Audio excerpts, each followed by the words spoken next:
Olá pessoal, tudo bem? Vou aguardar a galera entrar aí na live. Até agora não tem ninguém. Em pleno domingo de carnaval. Eu vou colocar o tema aqui na mensagem e fixar nos comentários.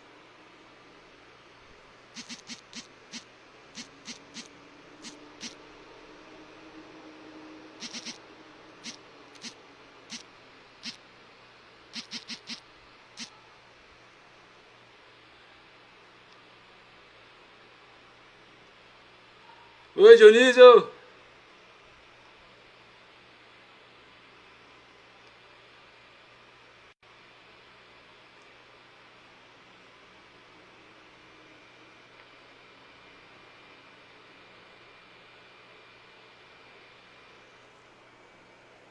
Isso aí pessoal, pessoal chegando aos poucos. Já vi aqui que o Dr. Dionísio já entrou. Eu vou aguardar para dar o ok aqui para ele entrar junto da live. Quem tá aqui também?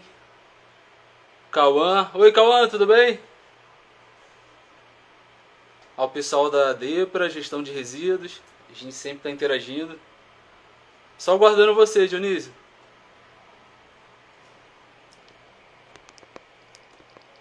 Pessoal, quem puder já ir compartilhando também a live, tem no último botãozinho, esse aviãozinho, você consegue compartilhar para outras pessoas poderem ter acesso também à live. Boa tarde aí, pessoal da DEPRA. A gente sempre fala aqui, né? Sempre está interagindo aí dentro dos assuntos de meio ambiente.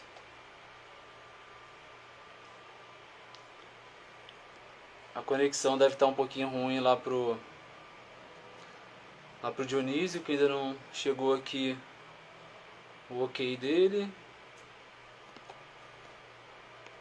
Ah, apareceu aqui pra mim.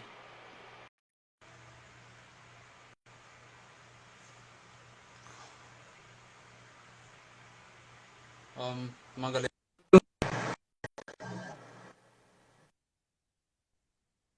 Oi, Dionísio! Opa, Consegue me ouvir tudo bem bem? aí? Tudo bem? Você tá me ouvindo? Tô ouvindo, o som tá ótimo. Então, beleza. Mas em pleno carnaval, a gente aqui, né? Um sol, rapaz, tá um sol aqui. Não, 35 tranquilo, graus tranquilo. agora. Aqui tá uns 36, mais ou menos. Tá. Ô Dionísio, tô vendo que tem pouca aderência, mas imagino por ser um domingo de carnaval, ter um sol desse, acredito que o pessoal Não, vê o vídeo depois, né? sim, sim, sim.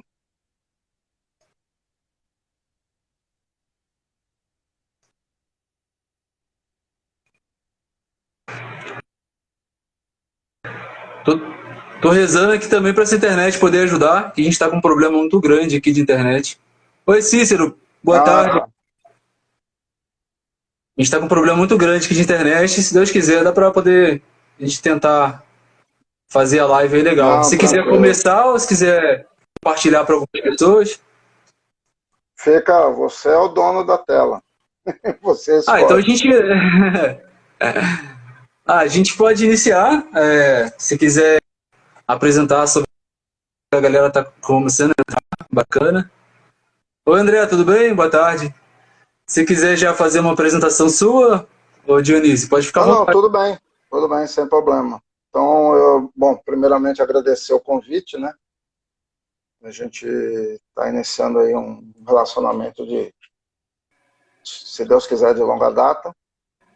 Eu sou Dionísio Alberto, eu sou advogado de formação, não advogo mais assim de fórum, já faz uns 16, 17 anos, eu migrei para consultoria. Eu sou natural de São Paulo, capital, mas morei no Vale do Paraíba, na região de Pindamonhangaba durante anos, morei em Campo de Jordão, atuei na área de construção civil, né, na região, na época, advogando e migrando para a área de meio ambiente. Estou há 11 anos para 12 anos em Patos de Minas, Minas Gerais, região do Alto Paranaíba, Triângulo Mineiro. A gente está dentro pode se tornar um quadrilátero, mas inicialmente é Triângulo, né, entre Uberlândia, Uberaba, Araxá. Eu estou mais próximo de Brasília do que São Paulo, né? E eu migrei para a área de meio ambiente, assim que, antes de sair de São Paulo, inicialmente fauna, flora, documentação para registro de condomínio, de loteamento. E de uns 6, 7 anos para cá eu comecei a visualizar o mundo dos resíduos sólidos em geral, né? Aí eu comecei a fazer uns trabalhos, a fazer uns estudos, dei palestras, dei aula, e de uns 2 anos para cá, praticamente dentro da pandemia, né, eu fiz um treinamento de gerenciamento de resíduos sólidos, por intermédio de um centro de treinamento que tem aqui no país, que chama Virapuru Training Center, e lá eu migrei diretamente para os resíduos sólidos e biogás. Hoje eu atuo com a área de assessoramento, consultoria, de instalação de unidades de triagem e reciclagem, unidades de triagem e compostagem, dependendo do composto ou dependendo do substrato na área do agronegócio, né, porque em Minas Gerais é muito forte, a gente migrou diretamente para o biogás, né, uma usina de biogás, onde hoje até mesmo por esse problema mundial aí nós temos a situação de usinas, né, a necessidade de fertilizante, e a partir do biogás você tem condições de fazer um biofertilizante de qualidade, você tem que, a parte de CO2, a parte do metano, você tem condições de gerar energia térmica e energia elétrica, né? Então, é um composto que deriva de várias situações que nós vamos tratar aqui mesmo na live de hoje, né? Com a sua expertise, a minha expertise, a gente vai apresentar algumas possibilidades desse mundo dos resíduos. Então, seria mais isso. Sou chefe escoteiro, né? Já há 3 anos, né? Estou na condição agora de diretor do meu grupo escoteiro e da região, né? Então, tem alguns chefes também aqui que estão participando, Cristiane, minha amiga da época de colégio Abiba, e tantos outros aqui que vão ingressar, e aqueles que não puderem ingressar, que vão ter condições de ver essa live depois e ter um bom proveito. Sim. Bom, antes de me apresentar, vou primeiro agradecer a sua presença, que são poucos profissionais que têm essa vontade, essa vocação de repassar o conhecimento para pessoas que precisam. Eu sempre comento que nós, que já temos experiências, que já estamos no mercado há um bom tempo, a gente teve muita dificuldade lá atrás para ter o conhecimento que as pessoas mais novas, mais recentes no mercado, têm hoje em dia. Então aproveitem esse momento, aproveitem o nosso conhecimento. A gente não é dono da verdade, né? A gente também é um estudioso. A minha intenção é que hoje também poder aprender com a sua experiência, com o seu ramo de trabalho, assim como ensinar também, né, quem está assistindo a live, quem vai assistir depois. Bom, meu nome é J.R. Pereira, assim que o pessoal me conhece mais profissionalmente. Eu sou técnico ambiental, tenho formação em gestão ambiental, sou advogado, sou especialista em direito ambiental, atuo na área de direito civil também, tenho 7 anos de experiência em empresas privadas, atuando em meio ambiente, com direito ambiental, um pouquinho de direito civil também. Sou membro da comissão de meio ambiente da OAB da minha subseção. Sou assessor de meio ambiente dos microempresários de uma entidade aqui de Campinas. A meu sotaque acho que não nega, eu sou carioca, sou do Rio de Janeiro, mas atuo aqui em Campinas, São Paulo, que atualmente acaba o destino, vem levando a gente para outros lugares, e atualmente eu estou morando aqui. Eu estou há 3 anos aqui, vim devido a um convite profissional e estou ficando aqui. A gente vai vendo as possibilidades de crescimento profissional da nossa atuação. A cidade em si, ela tem uma gama de possibilidades muito grande para quem atua nessa área de direito ambiental, de resíduos.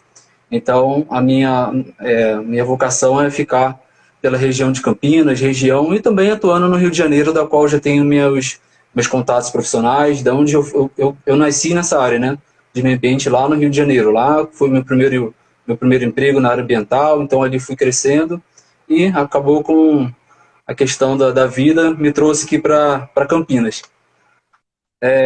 E assim, o assunto de hoje é a gente iniciar na questão da gestão ambiental sem experiência. Por que eu digo sem experiência? Talvez não vale só para aquela pessoa que não tem nenhum tipo de experiência. Até, como eu disse, tanto eu e você, a gente tem uma bagagem legal, mas a gente vai acabar tendo aprendizado aqui de um de outro. Então, até mesmo aquele profissional que está aqui na live, que vai ver depois, que tem algum tipo de experiência ambiental, é válido você ficar até o final dessa live, porque vai surgir alguns conhecimentos que talvez você ainda não teve oportunidade de aprender. Então, vai ser bem válido hoje. Você quer fazer uma pequena introdução antes da gente começar? Não, fica à vontade. Se quiser, pode seguir aí um roteiro ou alguma coisa, a gente vai acompanhando e vai trocando umas ideias. Tá, bacana. Qual foi a minha intenção hoje? É passar realmente uma parte prática da gestão ambiental, da qual eu já vivi nas empresas, como consultor ambiental, e repassar o conhecimento, né, de alguns gargalos que a gente passa, né, no nosso dia a dia de trabalho, que talvez a pessoa que for passar pela mesma situação vai lembrar, talvez, das nossas falas aqui. Então, eu coloquei alguns 5 tópicos que a gente pode debater, não se der para poder fazer todos os 5, a gente faz, senão a gente marca uma outra oportunidade. O primeiro tópico que eu acho importante para quem quer iniciar na gestão de resíduos é saber os atos, ou talvez uma gestão introdutória da legislação e normas ambientais. Eu coloquei 3 normas ambientais que eu acho que são importantes para quem quer iniciar, para quem quer ter... Oi, Má, tudo bem? Para quem quer iniciar esse tipo de trabalho de resíduos, que a primeira é a NBR 10.004, que ela traz toda uma classificação de entendimento de que é resíduo contaminado e não contaminado. E também, dentro dessa norma, ela descreve os vários aspectos referentes às questões técnicas, que está ali começando a... Deu uma paradinha aqui, né? Voltou. Você está começando os estudos nas questões de futuro, né? Então, você que está começando nas questões de resíduos, começa ali pela NBR 2004, para você entender o que é resíduo classe 1, o que é resíduo classe 2, contaminado, não contaminado, inflamabilidade, tóxico, vários outros tipos de classificação de resíduos, que isso vai te dar uma base bem técnica para você abranger mais os seus estudos. E depois, eu acho importante também a gente falar da nossa norma, que eu falo que é uma nossa Bíblia, que é a Lei 12.305, a política traz as diretrizes da Política Nacional de Meio Ambiente. Dali, lá em 2010, quando começou a se discutir essas normas, eu nem estudava, eu queria fazer uma faculdade, mas ainda não estudava, mas a gente que já quer fazer, né, uma faculdade voltada a essa área, a gente já pega esses assuntos. Lá começou uma discussão referente à extinção dos lixões e atualmente está se discutindo bastante referente à logística reversa, até mesmo com o novo decreto que teve atualmente, que bateu bastante na questão da logística reversa. Então, para você começar a também ter um conceito básico, você tem que entender, não só entender a Lei 12.305, mas interpretar, que a parte legislativa ela é muito interpretativa. Não é porque a gente é advogado que a gente está falando interpretação, mas é a norma, é assim que funciona. O legislador pensou dessa forma, o pensamento dele às vezes não se reflete o que está escrito. Então, uma parte muito interpretativa das demandas da sociedade. Em 2010, a demanda da sociedade era referente à extinção dos lixões. Se teve etapas de se enquadrar, né, até hoje não se seguiu o que foi estipulado, e hoje em dia está muito em voga a questão da logística reversa, que quem não está muito inteirado do assunto, logística reversa, por exemplo, eu sou uma empresa geradora de um tipo de produto, esse produto ele vai fazer um ciclo, né, do comércio para vender, o cliente vai comprar aquele produto, então aquela embalagem, aquele produto tem que voltar para aquele gerador que fez o primeiro ciclo de transformação. Isso é o chamado o ciclo, né, de resíduo. Bom, então, resumindo, você tem que entender e interpretar a Lei 12.305. E uma outra lei também que eu acho de suma importância é referente a NTT, uma resolução da NTT, que é a 5.947, de 2021, ela foi renovada esse ano de 2021, que ela trata do transporte de resíduos. Então, eu falo que ela é um manual, que quando você pega, quem trabalha com essa resolução, a gente, quando lê ela, a gente parece que quem escreveu ela realmente entende do assunto e fez um manual de como realmente se deve montar, fazer um procedimento de um transporte de resíduos, qual os recipientes deva usar. Então, a resolução ela explica de forma bem clara, bem nítida, de como você deve, até a forma de manuseio de um tipo de embalagem, qual questão de compatibilidade química. Então, você vai seguir uma padronização referente a essa resolução. E mais para frente eu vou comentar mais a fundo nessa resolução 5.947, no tópico mais à frente, para a gente poder debater mais sobre essa resolução, que também é importante. E um outro também, não é uma norma, né, mas ela está dentro ali da Política Nacional de Resíduos Sólidos, que é o Plano de Gerenciamento de Resíduos, que também é uma forma de manual. Por exemplo, se você for chegar num empreendimento e você tiver dúvidas referente a qual ciclo de resíduo se trabalha naquela empresa, você vai ter o manual o plano de gerenciamento de resíduos, ele vai te dar todo discriminado, todo o ciclo de resíduo ali daquele empreendimento. Quais são os resíduos que se geram, qual a forma que se manuseia. Então ele também vai ser o ponto base para você que está começando ter um entendimento de como funciona o ciclo de resíduo ali naquele empreendimento.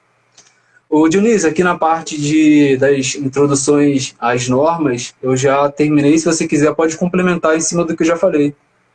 Então, é importante essas legislações que você comentou, né? Mas a base, né, é a 12.305 de 2010, cujo decreto, à época, né, que foi a regulamentação, era o 7.404 de 2010, né? E agora, mais recentemente, esse ano praticamente, né, houve a modificação através do decreto 10.936, de um mês atrás, em que é feita uma reformulação da regulamentação. Então, eu acho que para quem vai iniciar um trabalho na área de resíduos, né, tem que se ater primeiro a 12.305, juntamente com esse novo decreto. Praticamente ele revoga o decreto anterior, onde traz a regulamentação, e traz algumas novidades, né? Dentre elas, como você bem falou, toda empresa ela é obrigada a fazer o PGRS, Plano de Gerenciamento de Resíduos Sólidos, né? A gente sabe muito bem que no direito a gente tem algumas situações que invocam muita nomenclatura, né? E algumas coisas passam desapercebido até. Quando a gente fala de gestão, a gente fala de poder público, seja estadual, federal, municipal. Quando a gente fala de gerenciamento, a gente fala no campo privado das empresas. Então, toda empresa, lógico, toda prefeitura ela tem que ter o seu plano de gestão integrada. Se não tem um plano de gestão, muitas vezes tem um plano de saneamento básico. E, justamente, nas empresas, é o plano de gerenciamento de resíduos, onde vai ser identificado quais são os resíduos e quais digamos assim, os seus derivantes, para onde que iriam esses resíduos. E aí existe uma outra situação que eu acho fundamental também, que em 2020, plena pandemia, né, nós temos o marco legal do saneamento básico. Sim. Esse marco, ele trouxe algumas mudanças, ou digamos assim, laços, né, críticos, principalmente ao poder público. Não só às empresas, mas também ao poder público, em que determinam prazos, determinam situações de certificações por parte do poder público que eles tenham que obedecer, sob a pena, até nos casos mais graves, de bloqueio digamos assim, de liberações de valores dentro dos ministérios, endereçamento ao município, já pleiteado ou não, em que envolve a participação do Tribunal de Contas da União, do Estado e até mesmo do município, e também envolve, nos casos mais graves, improbidade administrativa por parte do chefe do poder público. Então, são algumas coisas que nós temos que ver. É importante a ANTT, né, onde ela, a Agência Nacional de transportes terrestres, né?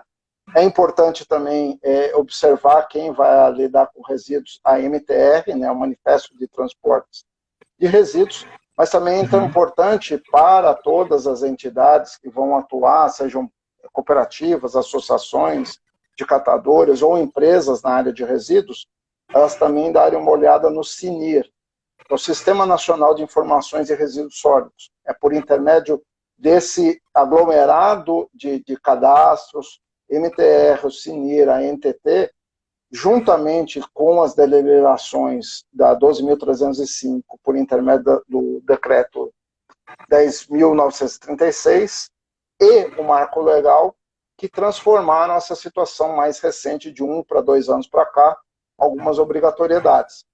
Inclusive, nós temos uma situação aí para o dia 28 de fevereiro, que é até amanhã, que é um prazo já prorrogado do ano passado, que os municípios tinham que se atentar com relação às determinantes, com relação aos seus resíduos.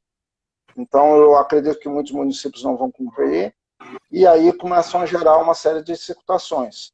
Quem regula agora, daqui para frente, o saneamento é a Agência Nacional das Águas, a ANA. Então, todo o procedimento está dentro do site da ANA, o material informativo está dentro do site da ANA, principalmente a nível de município. Bacana, Dionísio. Bem importante a questão do marco regulatório do saneamento. Espero que os municípios atendam, porque essa discussão vem é muito antiga lá dentro do Congresso Nacional. Vamos ver se realmente os municípios começam a ter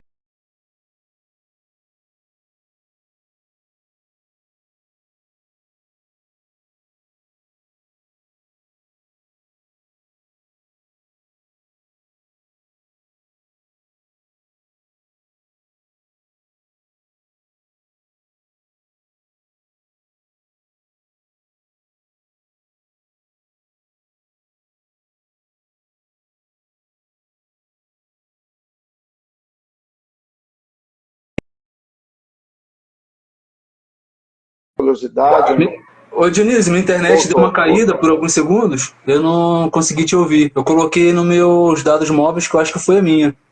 Como eu te falei... Não, deu uma travada e eu continuei falando alguma coisa até você retornar. Sim. Mas pode dar sequência aí. Bacana. Eu só vou pedir para o pessoal que está participando da live poder colocar pergunta na caixinha de pergunta, que às vezes vai passando e a gente acaba passando despercebido.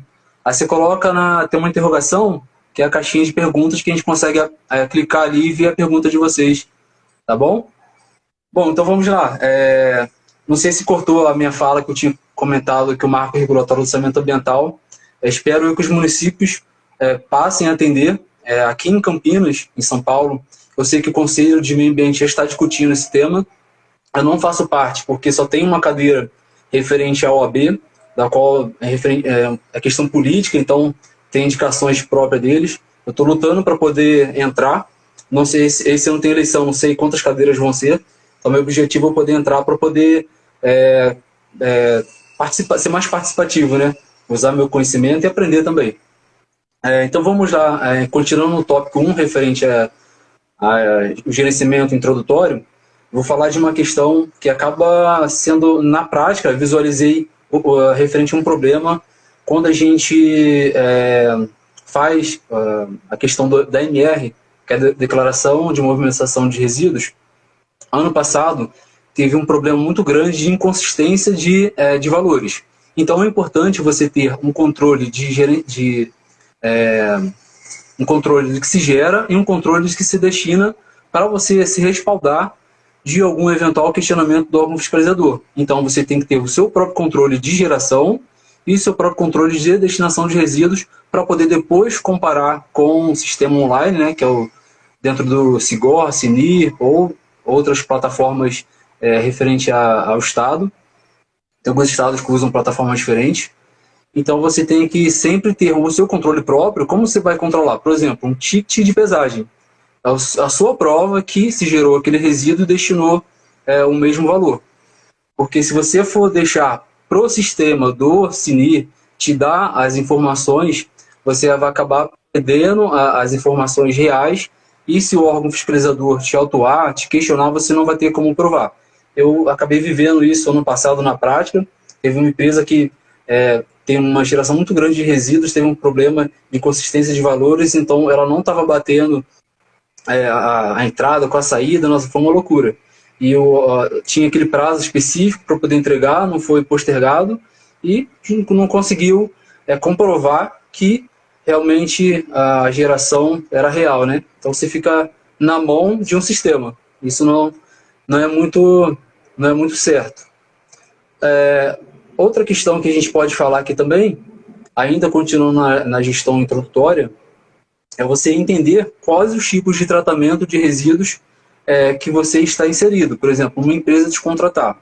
Você tem que, de cara, você procurar todos os resíduos que aquela empresa gera, você buscar quais tratamentos cada tipo de resíduos tem. Eu vou dar, por exemplo, hoje em dia, que está muito atual, é a economia circular. Por exemplo, é uma empresa que tem no seu ciclo produtivo a geração de plástico, gera-se aquele resíduo de plástico e o plástico ele volta lá como matéria primária para o mesmo ciclo produtivo, ou seja, vira realmente um ciclo daquele resíduo. Então está muito em voga aqui na economia circular hoje em dia. Mas tem outros tipos de tratamento, como por exemplo, coprocessamento, que está voltado para o classe 1, que é o resíduo contaminado. Esses resíduos, esse tipo de tratamento vão para cimenteiras, que vão fazer a queima desse resíduo de forma ecologicamente correta. Tem, por exemplo, incineração de resíduos de saúde, tem a questão do aterro sanitário, que tem ali a compostagem dos orgânicos, ou também, quando não tem a possibilidade de compostagem, se envia para aterro sanitário, não é o correto, né? Mas depende muito da viabilidade econômica da empresa. Então, assim, resumindo, é importante você ter a listagem dentro do empreendimento que você esteja, para conhecer todos os tipos de tratamento dos resíduos, que é importante. Você, além de vai ter a sua base conceitual dos resíduos, vai ter de forma prática também saber qual a valorização, né, daquele tipo de resíduo tenha dentro do empreendimento. Quer complementar, Dionísio? Então, todos esses fatores, né, a gente consegue via internet as informações do trabalho, mas há de se, quem for atuar na área de resíduo, quem for iniciar alguma atividade, mesmo que seja um breve, digamos assim, acumulador de resíduos, para depois adentrar de uma forma mais clássica, né, tem que sempre ter uma posição do seguinte ponto. A maioria das empresas até que eu tenho contato, muitos chegam para mim e falam assim, quanto que custa montar uma unidade de triagem e compostagem? Ou uma unidade de triagem? Ou só uma reciclagem, né? Seja uma empresa normal, né? O primeiro fator para se montar e identificar um plano de negócios, né? A gente, primeiro, logicamente, tem a legislação que nós temos que seguir, existem as normas federais, estaduais e municipais. Nós temos também a localidade onde vai ser instalada essa unidade, por mais básica que seja, mas há alguns fatores antes que devem ser tomados o cuidado, que é, por exemplo, identificar o plano de negócio que a pessoa vai fazer a partir do quê? De um mapeamento da sua cidade ou da sua localidade, se for nos que envolvem cidades de pequeno porte, em que a visão que se tem do resíduo em si é simplesmente acumular e derivar ele. Só que sem ter um mapeamento da cidade, e esse mapeamento eu digo, por exemplo, por nicho, né? Você tem vários hotéis, restaurantes, pousadas e similares, né? Clubes e tudo mais, onde você vai ter um nível X de resíduos. Você tem as situações dos condomínios, né? Que fogem da situação real do município em si, porque o município ele é obrigado a cuidar dos resíduos urbanos da cidade, né? De forma integral por ele ou de forma concessionada para terceiros. O que foge à administração, vamos dizer assim, entre aspas, do município, são os grandes, médios e grandes geradores. Envolve os condomínios, as indústrias, as empresas de grande porte. O que houve uma modificação com essa legislação nova, aparentemente uma modificação, que a 10.936 ela traz uma característica assim. Microempresas e empresas de pequeno porte não estão mais obrigados a fazer o plano de gerenciamento de resíduos sólidos, desde que tenha em seu resíduo um grande número de componentes de ordem urbana ou ordem doméstica e que não derive mais do que 200 litros de resíduo por dia, né? Agora eu pergunto, como eu vou saber se eu tenho essa situação? Não vai ter outro jeito a não ser ser feito o quê? Justamente um preparatório, como se fosse o PGRS, para que eu identifique, né, se realmente eu me enquadro ou não me enquadro. Eu não posso me livrar da situação só falando que sou microempresa. Se eu gerar além desse limite, e não pode ser particulado. Por exemplo, eu gero 300 litros por dia, né, de volume. Eu não posso jogar 200 dentro da legislação e 100 fora da legislação. É o composto geral. Então, querendo ou não, eu vou ter que fazer esse estudo. Sim. Profissional da área e para dar sequência. Eu vejo que os empresários já acabam pecando no seguinte aspecto. Eles veem um outro empresário dando certo numa localidade, por exemplo, tendo um negócio de reciclagem de papel, por exemplo, então ele vai para uma outra localidade totalmente diferente da qual ele não pesquisa o mercado, ele não sabe quais são os aspectos legais daquele município, do outro município, então ele acha que um empresário deu certo numa outra localidade, ele vai ter a mesma, a mesma exatidão, né, que o outro empresário teve. Então eles acabam tendo um prejuízo muito grande. Teve até um colega que ele abriu um trabalho de reciclagem de pneus. Ele estava começando a receber os pneus, só que ele não tinha para quem enviar. Ninguém no mercado ali em volta, logisticamente, ficava inviável ele poder estar trabalhando com esse tipo de resíduos. Ou seja, ele não pesquisou o mercado. Ele viu outras empresas dando certo, né, nesse segmento, porém ele não pesquisou ali naquela cidade da qual ele implantou Sim. o projeto dele. Justamente existe essa situação que eu invoco o seguinte, é como se fosse fazer um raio-x empresarial, né? Sim. Mas com análise local. Então nós precisaremos, inicialmente, quem for iniciar uma atividade nesse porte, ela tem que fazer um mapeamento da cidade, ver onde que eu vou buscar esse material, a partir daí fizer um mapeamento, fazer uma identificação gravimétrica, né, que é a gravimetria, mensurar qual material cada nicho proporciona, a partir daí identificar as legislações da cidade, legislações do estado, né? Nós temos situações, o Brasil é continental, nós temos 5.870 municípios, né? Só que em Minas Gerais, por exemplo, são 853 municípios.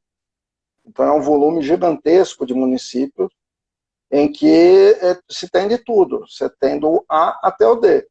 Então, há uma necessidade de fazer esse trabalho de identificação, legislação, e daí, a partir daí, verificar justamente, bom, eu tenho um volume muito grande de vidro, o que eu posso fazer com o vidro? Né? Nós temos 12 tipos de vidro. Eu tenho plástico, nós temos 7 tipos de plásticos catalogados. Né? Então, tem que identificar para daí ver para onde que vai. O ideal é que todo esse material, seja plástico, vidro, até mesmo isopor, que não era considerado reciclável há pouco tempo atrás, e outros materiais, você tem que identificar o ciclo de vida desse produto. Então, como que ele pode retornar de alguma forma? Aí a gente vai olhar, como você bem disse no início da nossa conversa, a 12.305, no artigo 9º, ela fala as formas que envolve o manejo do resíduo. Então, você tem lá a não geração, mas o que eu vou fazer na não geração? É a parte de educação ambiental, é a parte de identificação. Há necessidade, de repente, vocês bem conhecem, eu comprar um lanche, ao qual esse lanche vem envolto num guardanapo, que vem Sim. dentro de uma caixinha, que vem dentro de uma sacola, que vem dentro de uma sacola plástica. Uhum. Então, é a questão de não geração, ou excesso de consumo. Tem pessoas que, nós temos 4 ou 5 empresas operadoras de telefonia, tem pessoas que têm 2, 3 telefones. Não, e Não até há na questão necessidade. do, até a questão do manuseio que você comentou, assim, por questão prática, eu lembro que todos os cooperativados que eu já conheci, recicladores, eles evitavam trabalhar, por exemplo, com vidro, porque eles têm medo dos cooperativados se cortar, os funcionários ter Sim, algum acidente de trabalho. Pra você ter uma ideia, envolve então, uma questão de segurança de trabalho, e, envolve uma situação também em que o vidro, em toda cidade, é o mais abundante. E a confecção do vidro é de um material que é muito abundante, que é a areia em si, né? O e, vidro, na verdade, é areia com alguns outros produtos químicos, né? Em que, numa determinada caloria, eles tornam em vidro, né? Então, tem que ter todo esse cuidado, mas o ideal seria o que? Identificar dentro da 12.305, como eu falando, a não geração, educação ambiental e outros componentes. A reciclagem. Antes da reciclagem tem a triagem, em que eu vou identificar o que é plástico, o que é esse tipo de plástico, aquele dentro dos 7 tipos de plástico, os vidros, os papelões e outras coisas mais. Depois você tem a situação de tratamento, né? Hoje tem vários tipos de tratamento que pode ser dado, né? Desde da reciclagem em si, né? Em que eu posso pegar um produto normal, uma PET, né? Se eu pegar, por exemplo, uma PET normal hoje em dia, isso aqui tem 3 produtos. Você tem a PET, você tem o PP e você tem outro produto aqui. Então, se eu entregar dessa forma é uma coisa, se eu entregar prensado dessa forma é outra. uhum, Se eu tirar esse material é outra coisa. Se eu polimerizar ele é outra situação. Então, há uma necessidade de identificação também, como você muito bem falou, do seguinte ponto. Bom, tudo bem, eu estou fazendo reciclagem, eu estou ambientalmente correto, mas para onde que eu vou mandar isso? Então, há uma necessidade de buscar as fontes receptoras. A ideal é a indústria, mas a indústria ela só pega mediante contrato de volume e período. Então, ela vai te contratar assim, eu quero 5 toneladas por mês desse produto. Se você fornecer um período de 6 meses de experiência, eu continuo comprando você, te pago até bem pela essa situação. uhum. Mas eu quero esse PET picotado. Eu não quero ele inteiro. Eu não quero ele prensado. Então, o ideal seria isso. Porém, a maioria, como você bem frisou, as cooperativas, as entidades, os catadores, eles não têm esse conhecimento. Sim, Então, eles acabam caindo na mão dos atravessadores, que existem em muitos casos, né? E que pagam pouco. Por isso, desestimula, principalmente o vidro, né? O vidro, ele pode voltar à indústria do vidro, porque o vidro ele é considerável 100% retornável, né? A indústria. Porém, ele pode ser visualizado de outra forma. Se ele transformar em quase areia, quase pó, ele pode ser utilizado em jateamento de ferroso.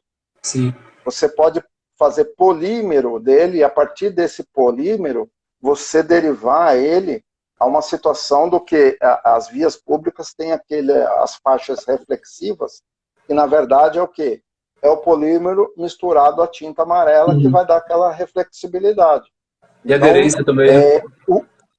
é isso. Então, o importante, o que eu acho, é quem vai municiar, vai manejar, entenda da lei, é primordial, né? Se não tiver condições de entender, contrate um profissional da área ou identifique um profissional da área, faça um raio-x da sua cidade, né? Da sua localidade, se for grandes centros. Não, vou atuar na zona norte de São Paulo. Pronto. O que eu tenho na zona norte de São Paulo? Está dentro do mapeamento, né? E, em cima desse mapeamento, eu identifico, nossa, eu tenho muito bar, eu tenho muito restaurante, eu tenho, principalmente as regiões de praia, né? Eu tenho muito quiosque. Qual é o produto desse quiosque? Aí você vai para a gravimetria, que você vai mensurar o volume que você tem, e daí sim, você vai montar um plano de negócio de acordo com a legislação local, a possibilidade de você montar uma unidade de triagem ou uma unidade de triagem e reciclagem com uma unidade de triagem e compostagem. A Sim. grande problemática do composto é que, infelizmente, as prefeituras elas alocam num caminhão compactador.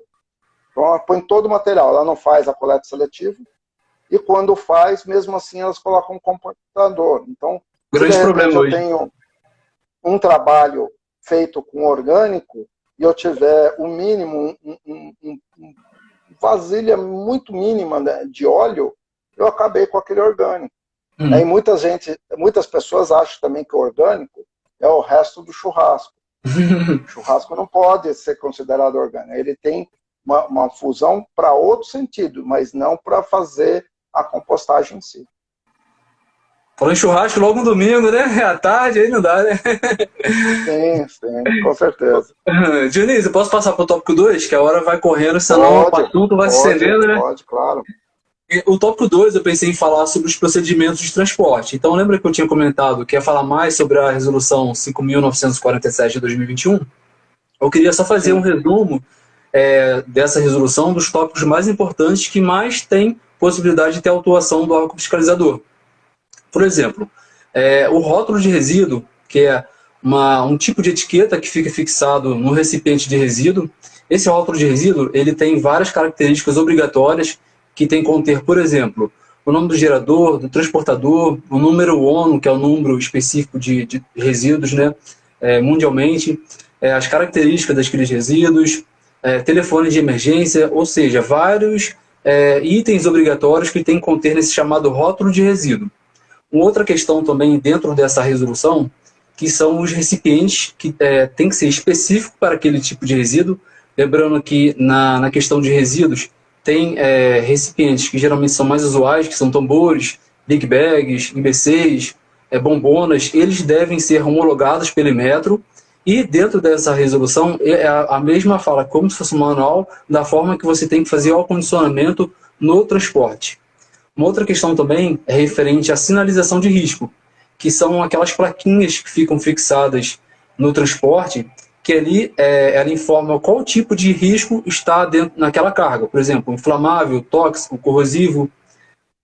Outra questão também importante é referente ao condutor.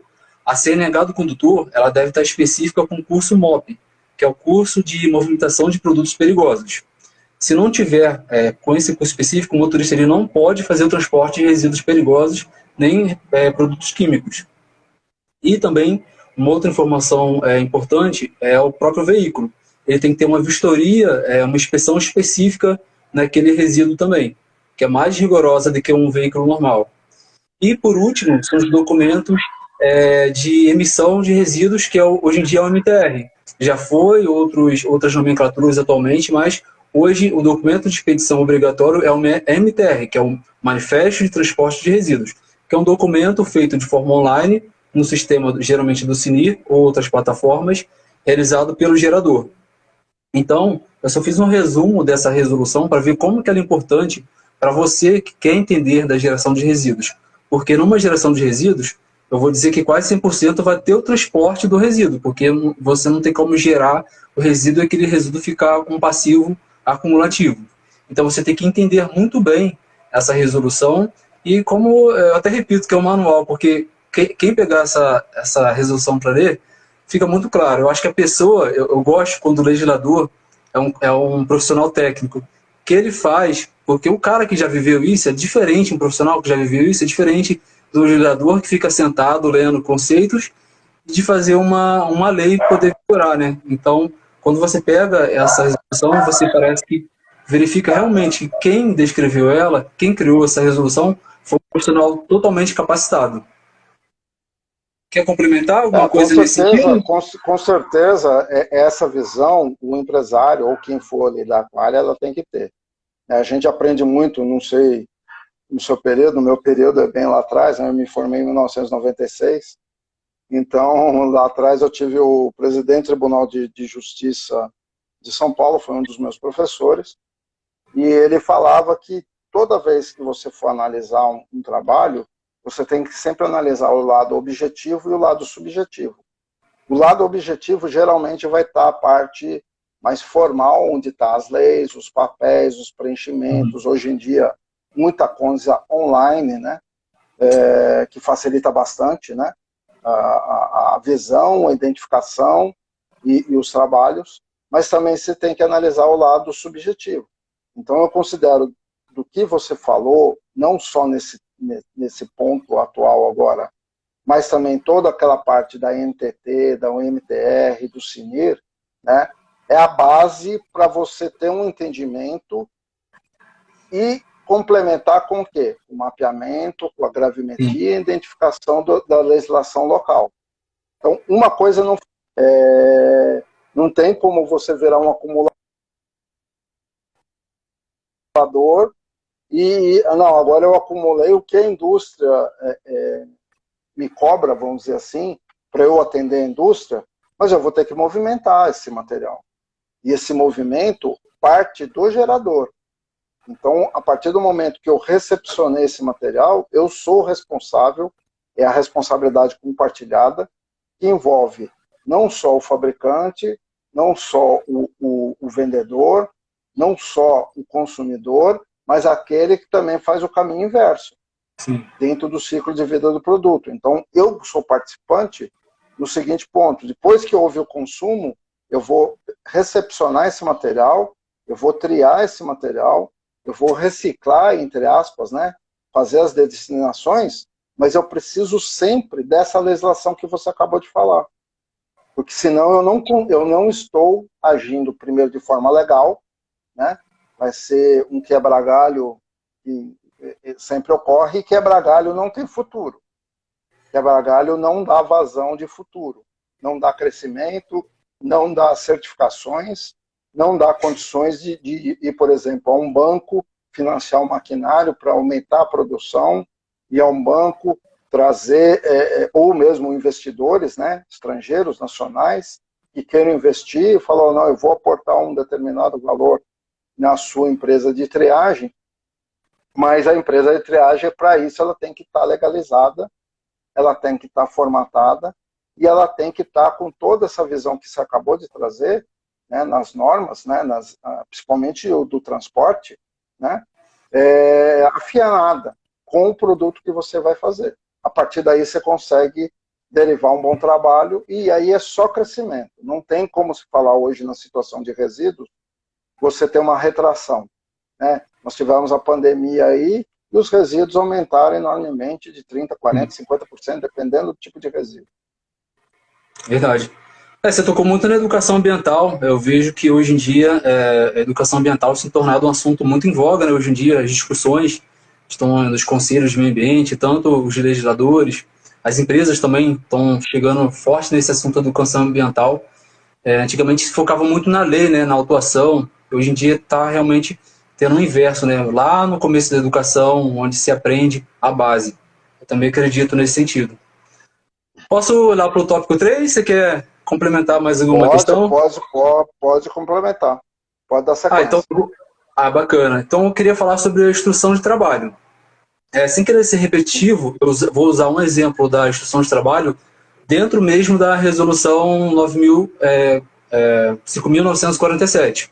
Porque aí a pessoa pode me questionar, poxa, JR, bacana, mas como que eu vou usar todas essas obrigatoriedades para poder comprovar que minha empresa está seguindo essa legislação? Mas simples, você vai criar um instrumento de trabalho dentro de uma planilha usando um checklist.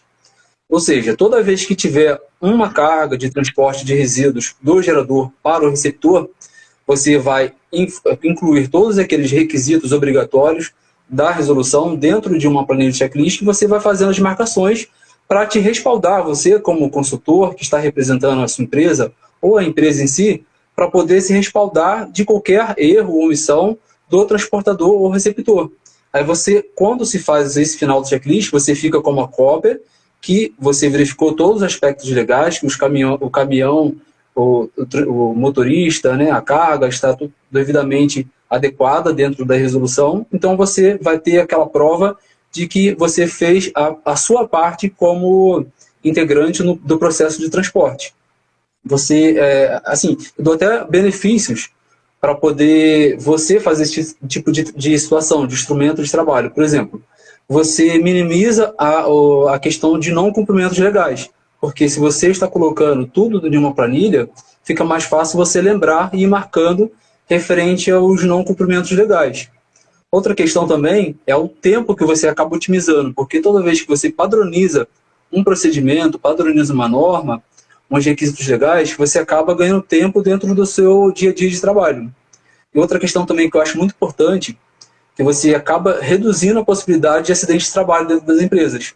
A gente que atua, né, de forma diretamente em empresa, a gente vê na prática quando tem um acidente de trabalho é porque aquele colaborador, aquele empregado, ele fez o trabalho sem uma forma segmentada, sem estar descrito o que ele deveria fazer. Então ele faz do seu subconsciente, eu acho que tem que fazer isso, então vou fazer dessa forma. Mas não, todo o trabalho, até mesmo a resolução 5.947, ela fala que tem as formas que tem que ter a movimentação de resíduo, então tudo isso é uma possibilidade de reduzir o acidente do trabalhador.